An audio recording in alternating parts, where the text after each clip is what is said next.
우리 정재훈 약사님은 한국, 미국, 캐나다 3개국에 모두 약사 자격을 가지고 계신 분입니다. 오늘 얘기해 주실 그 테마는 미식과 신맛의 생리학이라는 주제로 말씀을 해 주시겠습니다. 정재훈 약사님 소개합니다.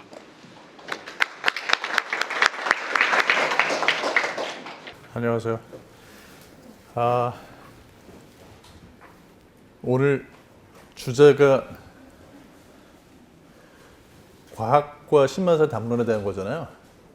지금 오늘 강연을 앞에 2시간을 들어보시고 아마 지금까지 결론은 신맛에 대한 과학적인 담론은 굉장히 어렵다. 네.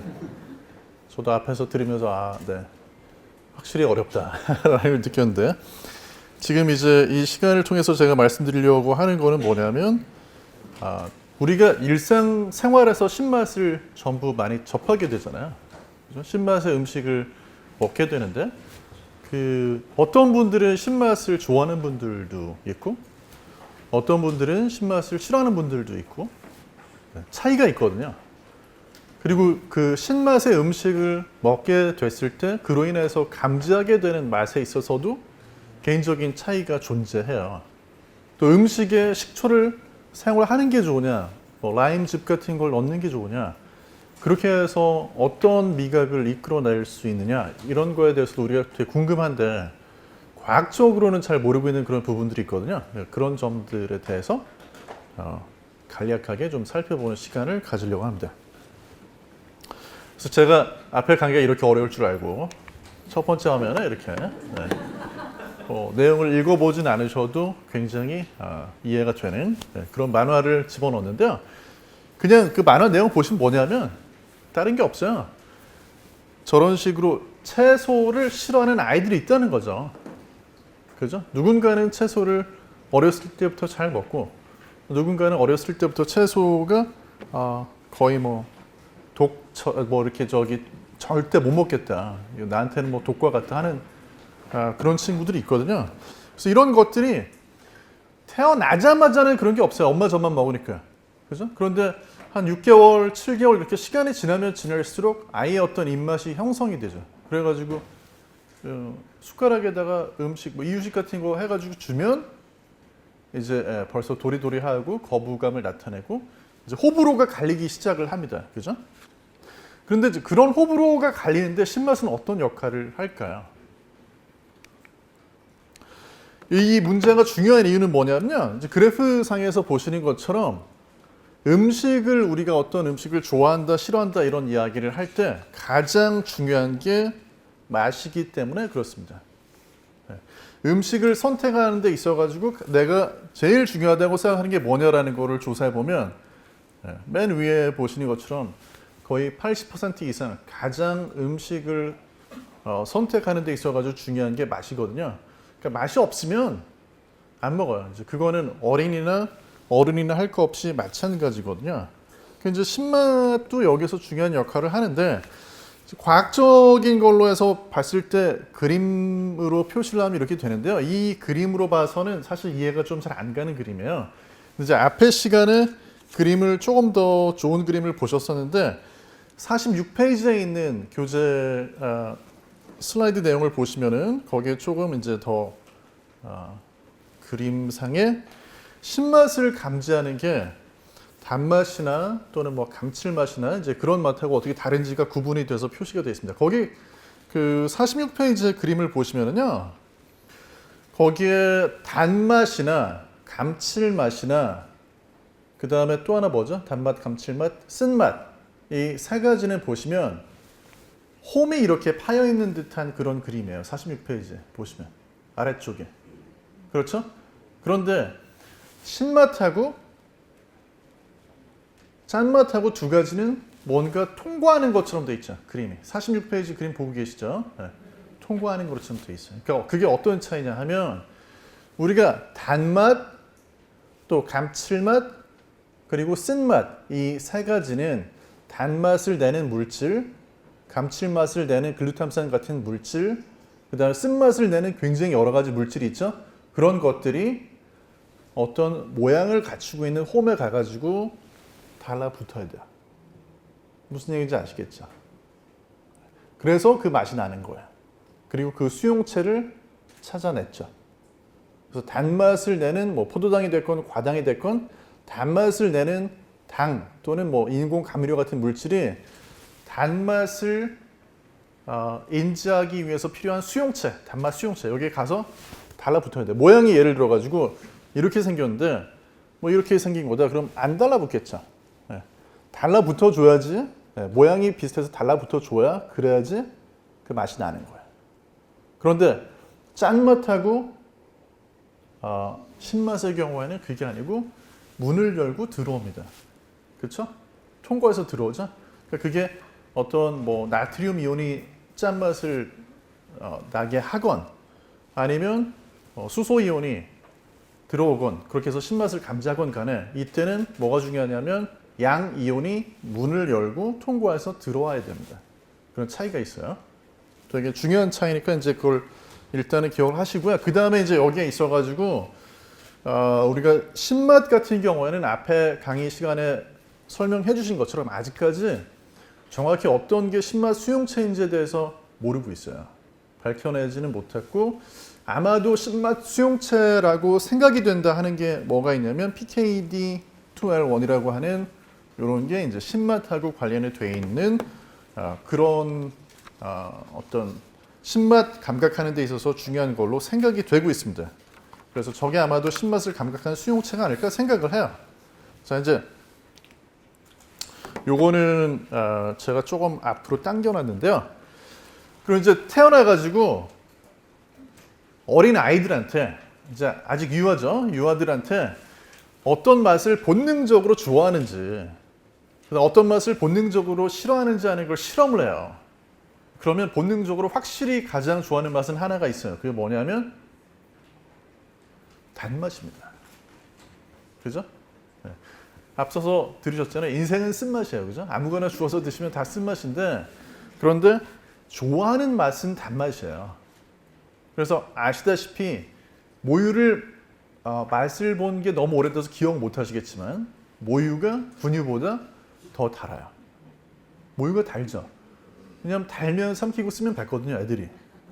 그렇죠? 단맛은 우리가 갈구하는 맛이고 본능적으로 단맛은 누구나 좋아합니다. 아직 아무것도 모르는 신생아들도 단맛은 좋아해요. 설탕물을 넣어줬을 때 표정이 제일 행복하고 좋아요. 저는 요즘에도 단 걸 먹으면 저런 표정이 나와요. 네. 그래서 단맛은 어떠냐면요. 설탕이라는 거는 우리가 인류 문명의 모든 나라가 다 설탕을 가지고 있지 않았거든요. 이제 뭐 아라비아에서부터 시작해가지고 유럽으로 그 전래가 돼서 유럽 사람들이 이 설탕을 갖다 파는 게 대단히 커다란 이권에 걸려 있다는 걸 알게 되고 그걸 가지고 이제 많은 싸움도 하고 그랬잖아요. 그런데 설탕이 굉장히 특이한 건 뭐냐면 설탕은 순수한 단맛을 내는 결정체인데 설탕을 더 늦게 접한 문화권이 있을 거 아니에요. 예를 들어 가지고 무슨 뭐 저기 북극에 있는 사람들 늦게 접했겠죠.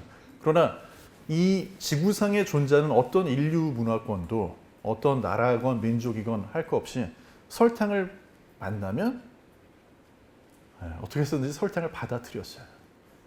그걸 거부한 문화권은 없습니다. 그만큼 본능적으로 우리가 좋아하는 맛이에요. 다만 그걸 얼마나 더 달게 해서 먹을 거냐, 어느 정도가 최적의 단맛이냐 하는 거에 대해서는 이견이 있겠죠. 그러나 다 좋아요. 그런데 보시면 이 세 번째 있는 신맛을 보세요. 신맛.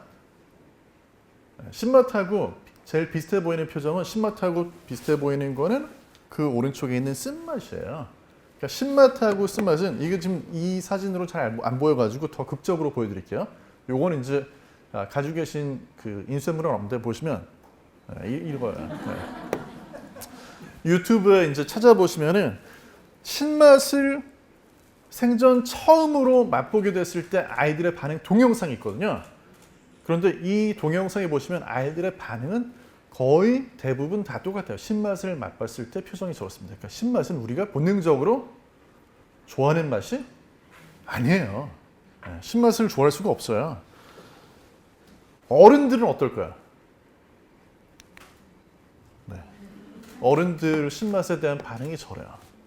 우리가 신맛을 그나마 좋아할 수 있는 거는 신맛의 어떤 다른 맛, 뭐 새콤 달콤하다든지 감칠맛이 같이 있다든지 뭔가 다른 맛이 조합이 됐을 때는 우리가 즐기지만 신맛이 나는 걸 그냥 입에 넣어주면 표정이 다 저렇게 나와요. 그러니까 신맛이라는 것 자체는 본능적으로는 좋아하기가 대단히 어렵습니다. 그리고 신맛을 우리가 문화적으로 좋아하게 되고 배운다고 할지라도 신맛을 좋아하는 그런 어떤 정도에 있어서 한계치가 있죠. 그죠? 어느 정도까지는 신맛이 유쾌한데 지나치게 강렬하게 신맛이 나게 되면 입에서 당장 뱉고 싶어지는 게 이제 신맛이에요. 그러니까 이렇게 신맛에 대한 거는 확실히 호불호가 갈릴 수밖에 없는데요. 그게 이제 우리가 커피로 치면 최근에 우리나라에 들어와 가지고 이 아시죠? 블루보틀이라고 이런 거는 이제 교재에다 넣으면 블루보틀 회사에서 싫어할 수가 있기 때문에 제가 슬라이드에 여기다 넣었는데 가서 드셔보신 분 계세요 혹시? 네. 젊은 사람들 되게 좋아하는데 드셔보시니까 어떤 맛이 나셨어요? 네, 신맛이 강해요. 네, 신맛이 강해요. 그러니까 이제 생각해 보세요. 우리가 커피를 생각을 하면 어떤 맛을 제일 먼저 배우는지를 알 수가 있어요. 태어나서 처음으로 커피를 마실 때부터 쓴맛으로 커피를 마시는 분은 거의 없습니다. 그러니까 예전에 다방 커피의 출발은 달달하죠. 그죠? 네. 요즘에는 무슨 뭐 아메리카노도 마시고 에스프레소도 마시고 드립 커피도 마시고 하지만 출발은 달아야 돼요. 그죠? 근데 이제 단맛하고 쓴맛을 같이 결합해서 즐기다 보니까 나중에는 쓴맛만 즐길 수도 있고 그리고 요즘에는 모든 분들이 다 좋아하는 건 아니지만 산미가 나는 커피를 좋아하는 분들도 있죠. 물론 커피에서 산미라고 했을 때는 그게 신맛 맛을 의미하는 건 아니고 굉장히 다양한 여러 가지 묘사가 될 수 있어요. 커피에서 산미가 난다는 게 좋은 의미일 수도 있고 좋지 않은 의미일 수도 있고 그 산미를 즐기는 분도 있고 그렇지 않은 분도 있습니다.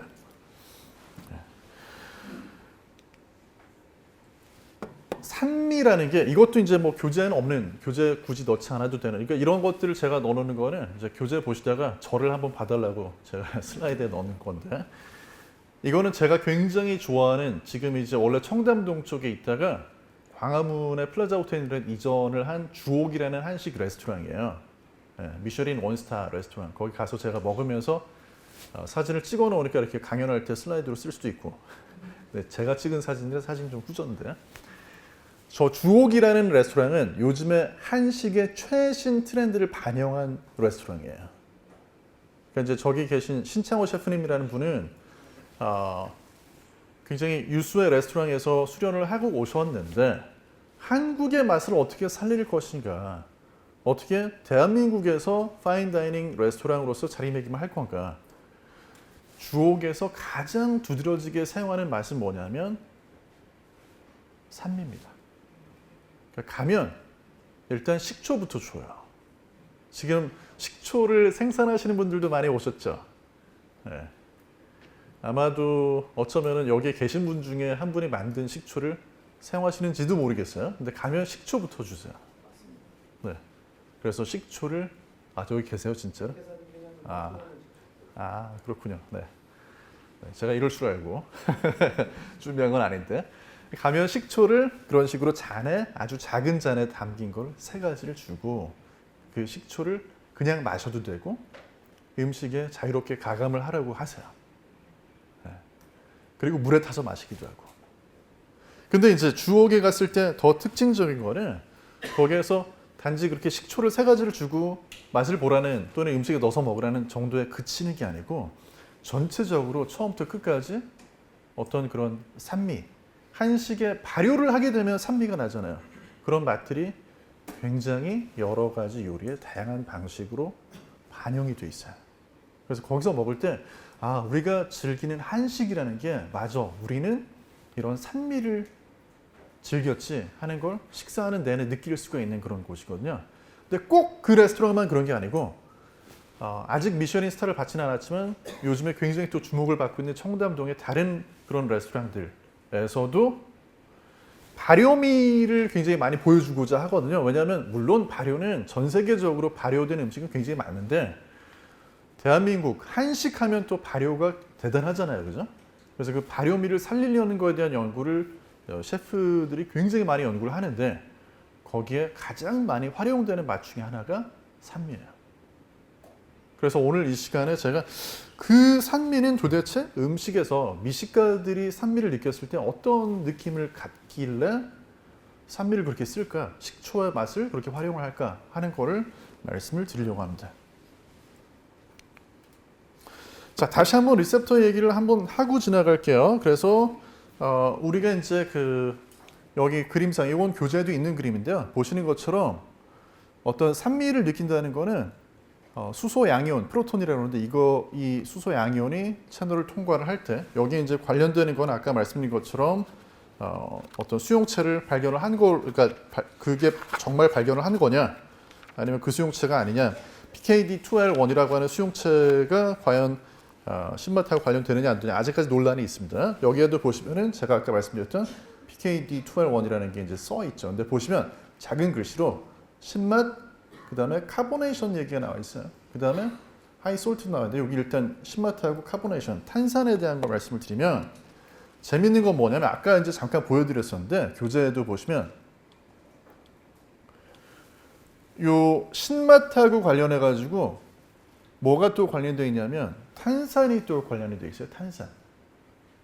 그래서 이게 무슨 이야기냐면 우리가 보통 탄산수라고 하면 탄산수에 대해서 생각을 하는 건 뭐냐면 탄산수가 어떤 그런 이산화탄소 기포가 톡 하고 혀에서 그렇게 해서 탄산 기포가 팍 터지면서 그래서 청량감을 준다 이렇게 생각을 했었잖아요.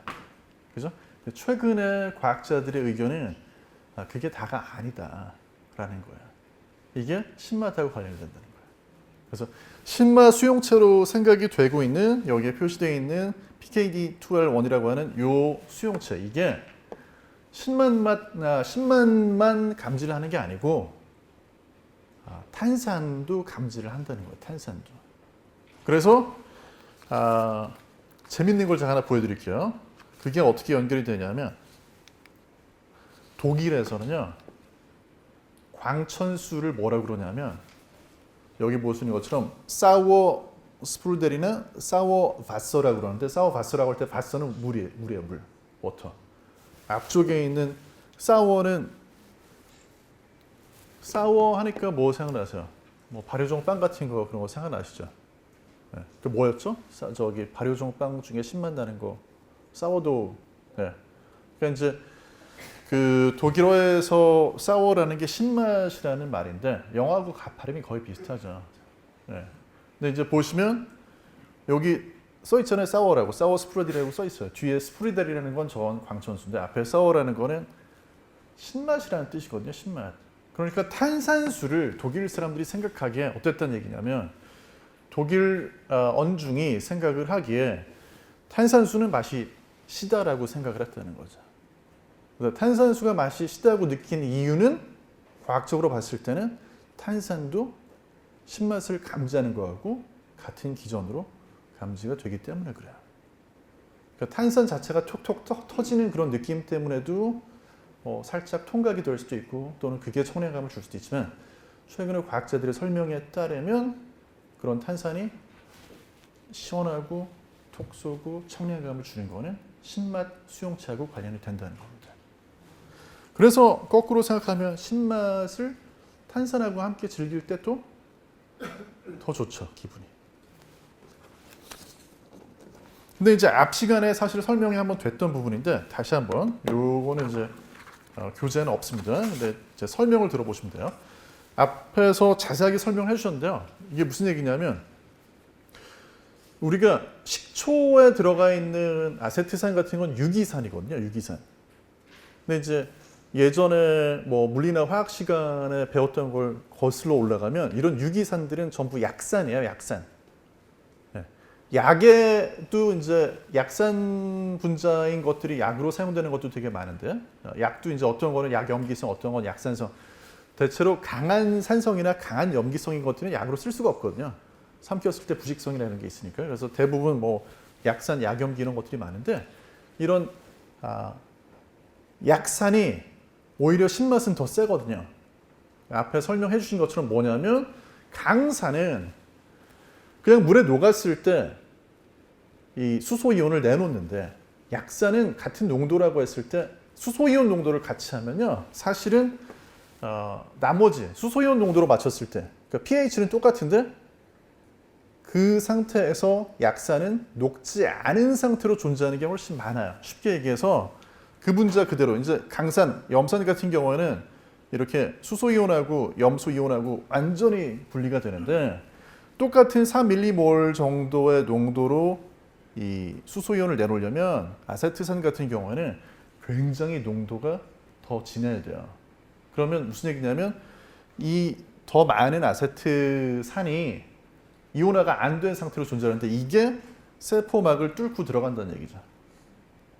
세포막을 뚫고 들어가 주려면, 통과를 잘 해주려면 극성이 떨어져야 되거든요. 물에 갑자기 어려워졌죠, 강의가. 근데 그런 얘기예요. 물에 잘 녹는 건 어렵고 기름에 잘 녹는 스타일이어야지 통과하기가 쉬운데, 얘들은 안으로 들어갈 수 있어요. 들어가서 그 안에서 해리가 됩니다. 그러니까 그 안에서 신맛을 내는 수소이온을 내놔요. 그러니까 pH는 똑같은데 유기산을 먹었을 때가 훨씬 더 맛이 쉬어요. 그냥 이해를 한 걸로 생각하고 넘어가겠습니다. 저도 재미는 있지만 잊어버릴 것 같아요. 자, 그 다음에 이제 신맛에 대해서 또 하나 중요한 건 뭐냐면, 제가 이제 이 주제가 신맛하고 미각의 생리학이니까 신맛하고 관련해 가지고 우리가 단맛이라든지 쓴맛 같은 경우에는 어떤 것도 최근 들어서 밝혀진 게 있냐면, 우리가 입안에만 미각 수용체가 있는 게 아니라 소화기에도 미각 수용체가 있다는 거를 아마 이야기 들으셨을 거예요. 근데 그렇다고 해가지고 단맛 음식을, 뭐 설탕물을요, 제 입에다 안 넣어주고 위나 장에다 넣어줬을 때 제가 이거 설탕물이네 하고 맞출 수 있다는 얘기는 아니에요. 감지를 제가 의식적으로 이거 단맛이네 하고 이렇게 느끼진 못합니다. 다만 어떤 거냐면, 우리가 장을 제2의 뇌라고도 부르거든요. 그건 무슨 얘기냐면, 장이 뭐 그만큼 똑똑하다 이런 것보다는 장은 대단히 중요한 일을 하잖아요. 우리가 먹으면 그 먹은 영양분을 소화 흡수해주는 대단히 중요한 일을 하는데, 모든 걸 뇌에 의존할 수는 없어요. 그렇게 중요한 일을 하면 어느 정도 위임을 해줘야지 되겠죠. 자기가 알아서 돌아가야 돼요.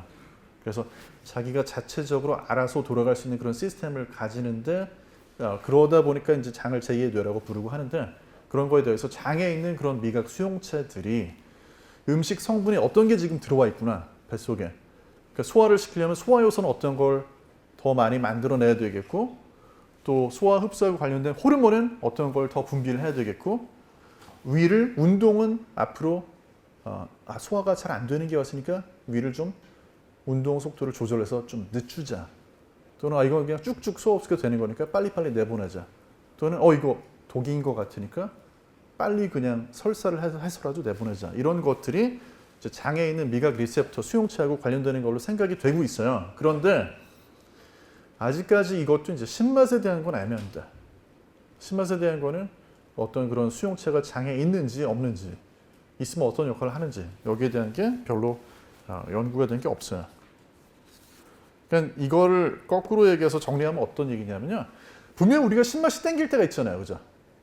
그러나 아직까지 생리적으로 그게 왜 땡기는지, 왜 우리가 신맛을 좋아하는지에 대한 거를 과학자들이 한마디로 딱 요약해가지고 말하기는 어렵다라는 거고요. 단지 이제 어떤 게 있냐면, 산염기의 균형을 몸에서 맞춰주는 게 대단히 중요한데, 그러다 보니까 강한 산성의 맛을 느낄 때는 당연히 싫어하게 되는 거고요. 적당한 수준의 유기산의 맛이 감지됐을 때는 그걸 즐길 수도 있다. 이 정도가 지금 아직까지 과학자들이 내놓을 수 있는 그런 답의 전부입니다. 그래서 이것도 뭐 어려운 이야기처럼 나와 있지만 정리를 해서 말씀을 드리면 뭐냐면, 지금 이제 영양소를 소화 흡수하는 데 있어가지고 장에 있는 또 혀에 있는 그런 맛을 감지하는 것들이 대단히 중요한 역할을 한다. 근데 아직까지는 밝혀진 게 이렇게 많지는 않아요. 자, 이제 일단은 그래서 신맛을 우리가 감지하는 거에 대한 건 설명을 잠깐 드리고 넘어왔는데, 어떤 질문이 생기느냐 하면, 다윈이 한 이야기를 제가 한국어로 번역을 안 하는데 이걸 간단히 요약해서 말씀드리면 뭐냐면요. 희한하게도 나이가 든 사람은 신맛을 싫어하는데 어린애들은 신맛을 좋아한다라는 이야기를 당연히 했어요. 도대체 어떻게 저렇게 신 걸 좋아하지? 라는 얘기를 하고 있는 거예요, 당연히. 그러면 이런 건 아직 발견이 안 됐어요. 예를 들어가지고 어렸을 때부터 신맛을 좋아하던 사람이 나이가 들면 신맛을 싫어하는지에 대한 거는 아직 정확하지 않습니다. 그건 밝혀지지가 않았어요. 그런데 분명한 건 뭐냐면 어린이들에 있어서 신맛을 좋아하는 현상이 조금 증폭이 돼서 나타나는 경향이 있어요. 그래서 이제 그런 것들이 제가 맨 앞에 보여드렸던 만화 기억하시죠? 만화가 뭐냐면 그 만화 주인공인 그 아이는 채소를 굉장히 싫어했죠. 근데 어떤 아이는 어렸을 때부터 채소 좋아하는 애들이 있거든요. 저는 어렸을 때부터 채소 좋아했었어요. 어떤 차이가 있느냐 하는 게 이제 신맛하고는 어떤 관련이 있느냐 하는 걸 말씀을 드리는데, 다만 이제 과학에 대한 걸 말씀드릴 때 하나 이제 경계를 해야 되는 건 뭐냐면, 제가 지금 말씀드리는 게 결론이 다 나 있거나 확실하게 이렇게 돼 있는 그런 건 아니에요. 아직까지 연구 중이고, 재밌는 건 뭐냐면 맛을 과학으로 이렇게 풀어내는 데 있어가지고 밝혀진 것도 많지만 아직까지 밝혀지지 않은 것도 많고 불확실한 것도 많습니다. 그러나 되게 재밌는 내용이기 때문에 빨리빨리 살펴볼게요. 그래서 여기 이제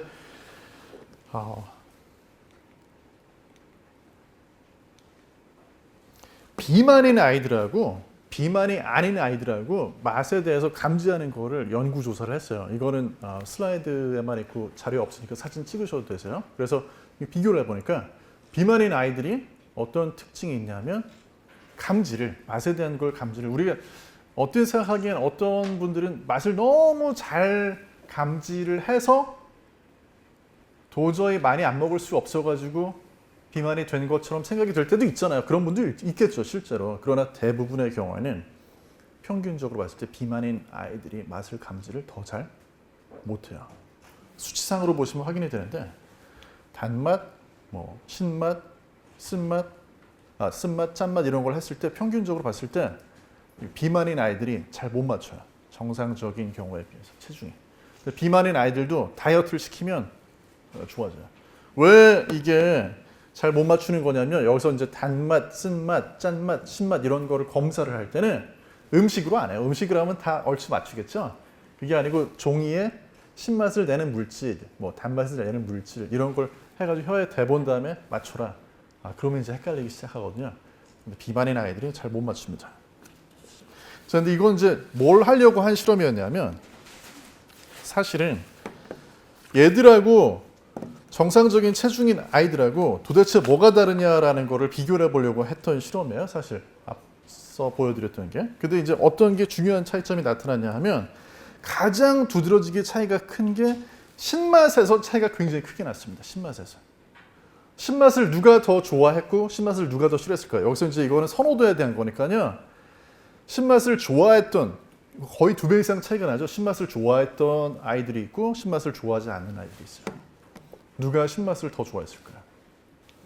요 신맛을 좋아했던 게 정상적인 체중인 아이들이고요. 비만 그룹이 신맛을 싫어했어요. 싫어한다기보다 신맛 좋아하는 애들이 별로 없죠. 그러니까 신맛을 좋아하는 거하고 신맛을 좋아하지 않는 거하고 체중하고 미묘한 관계가 있다는 거예요. 아직까지 분명하게 밝혀지는 않았지만. 왜 이런 차이가 나타나느냐? 굉장히 재미있는 연구인데, 거기에 대해서 이 연구자들이 알 수는 없었는데, 아무튼 신맛에 대해서 둘이 비슷하게 느껴도 좋아하는 아이들이 따로 있다는 거고, 걔들이 조금 더 정상 체중일 가능성이 높다는 거죠. 그래서 다른 연구에서는 신맛을 좋아하는 아이들의 특징을 또 살펴봤습니다. 그 신맛을 좋아하는 아이들의 특징을 살펴보니까, 신맛 좋아하는 아이들이 신맛을 싫어하는 아이들에 비교했을 때 신맛을 더 잘 못 느껴서 그런 건 아니에요. 일단 혹시라도 신맛을 잘 못 느껴서 그렇다고 생각할 수도 있잖아요. 그게 아니고, 신맛을 좋아하는 아이들이 어떤 특성을 조금 가지고 있냐면, 이것도 이제 아직까지는 가설 수준인데, 그림상에 보시면 그래프에서 표시하는 게 뭐냐면, 신맛을 좋아하는 아이들이 밝은 색깔 옷을 더 좋아해요. 근데 이제 밝은 색깔 옷을 좋아한다는 게 도대체 어떤 의미냐? 이거 되게 애매하죠. 밝은 색깔을 좋아하는 거하고 뭐하고 좀 관련이 되냐면 그런 것들이 조금 이렇게 새로운 걸 시도한다든지 모험심이 있는 거하고 조금 관련이 돼요. 그러니까 이제 자 이거를 연결시켜 가지고 설명을 드리면 어떤 이야기냐면 신맛을 선호하는 아이들이 어떨 가능성이 높다는 얘기냐면 엄마나 아빠가 이것 좀 먹어봐라 하고 채소나 모르는 과일을 눈앞에 놨을 때 하고 먹어볼 가능성이 더 높은 애들이에요. 한번 어렸을 때를 떠올려 보세요. 저는 그런 아이였어요. 전 어렸을 때 신맛을 좋아하는 걸로 상당히 저희 집 안에서는 되게 유명했는데 신맛 아무리 저도 잘 먹었었거든요. 근데 그게 어떤 새로운 음식을 줬을 때 싫어하는 현상을 네오포비아라고 그러거든요. 신형 공포증이라고 해서 새로운 걸 싫어하는 그런 신형 공포가 있는데 신맛을 좋아하는 아이들이 그런 네오포비아가 덜 두드러집니다. 신맛을 싫어하는 아이들일수록 조금 더 채소나 과일을 줬을 때 가릴 가능성이 높아요.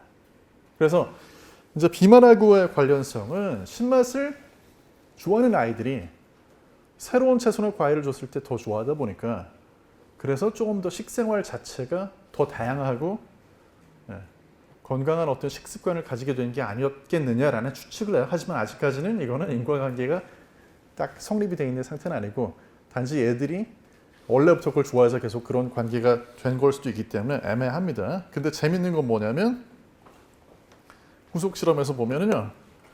신맛을 좋아하는 아이들이 그럼 유전적으로 이거를 엄마나 아빠한테 배운 거냐.